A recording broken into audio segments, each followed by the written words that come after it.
So the last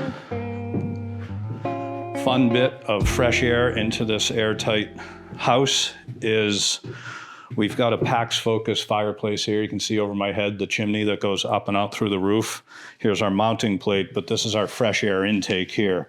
So again, when the fireplace is activated, there's a wall switch. It's manual in this case because we've got a wood-burning fireplace. So the homeowner will turn on a wall-mounted switch. There is a damper, low-voltage damper in there.